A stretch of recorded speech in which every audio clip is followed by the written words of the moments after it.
Well, do you know why motivation is bad? Now I'm talking about the kind of motivation that just gets you really excited and you're like ready to just do something, and then that feeling just kind of goes away. It's like when you go to an event and the speakers get you all pumped up, you're excited, you think you're just going to crush it, everything's going to be great, and then 2 weeks, a week after you're home from the event, you're just like you've totally cooled off and you're not doing anything that you learned. So here's the difference between motivation and being diligent. So a motivation is, sometimes there's situations that force you to do things. And there's situations where you get excited to do something, you've got that energy for a little while, you do it for a little while, and then it goes away. So what separates those that are successful in life in general, in like anything that they do, the difference between being motivated to do something and being diligent about what must be done. We all, think about it. If you're, everybody here that is watching this, I'm sure, has been somewhere or been on a webinar that it gets them all fired up and excited about something, and then it just sort of cools off. And we all know what we should be doing, but are we actually doing what is necessary for where we want to go? So that's where diligence comes in. Those that are diligent. They do it. I mean, day in and day out, they do what they know they should be doing, even though it may not be fun, it may not be exciting. You don't have a celebrity, somebody telling you that you got to do this, but you're actually doing what needs to be done. So, and that is, on my last video, I talked a little bit about how when I was starting up my first e-commerce business, and I would sit in my attic room that I'd kind of made into my office, and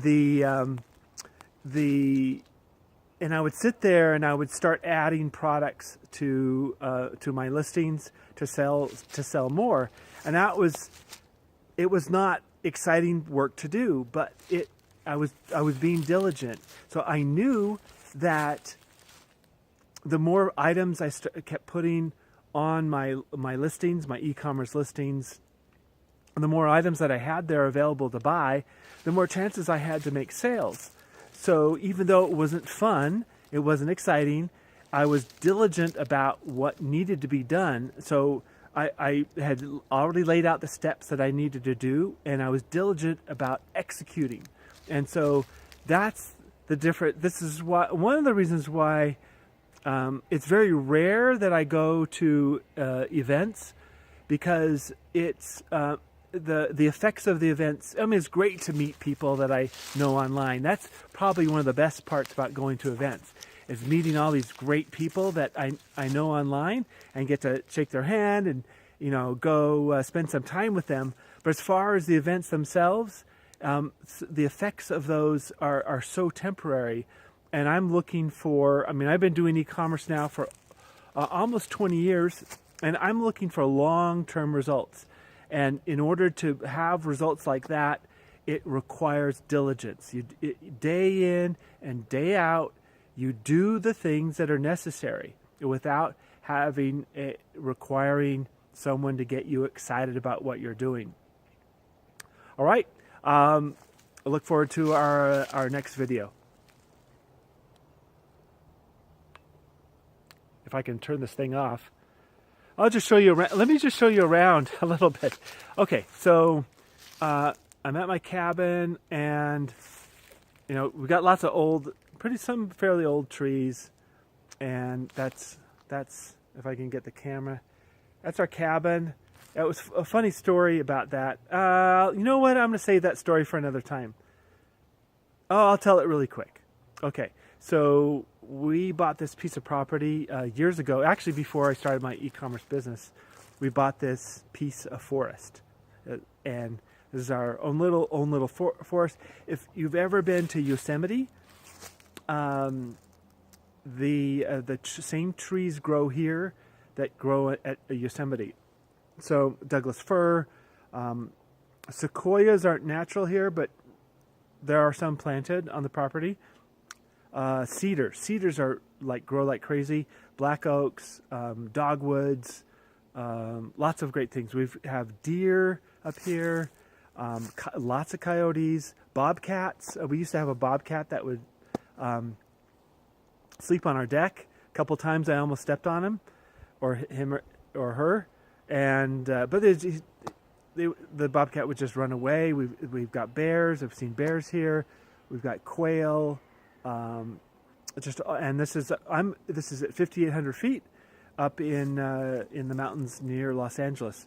So we bought this piece of property, had a ramshackle old cabin on it that was ready to fall over, and so what we did, we bought it knowing that we were going to build on it in the future. It was a really nice plot of land with lots of great trees, relatively level for the mountains. So we're at the top of a almost 6,000 foot. We're at one of the tallest homes, almost 6,000 feet.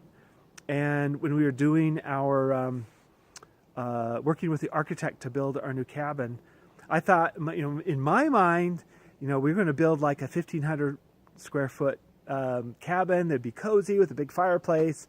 And as we kept working on the plans, as my wife kept working on the plans, the house just got bigger and bigger and bigger. So it ended up being just a little bit over 2,600 square feet for what I thought was going to be a little cabin. Turned out to be really great, big decks, just a great place to, especially on these really hot days in Southern California, we can escape Pasadena and come up here and just in the summer, it rarely gets hot. We just sit out on the deck and read a book and invite lots of friends up.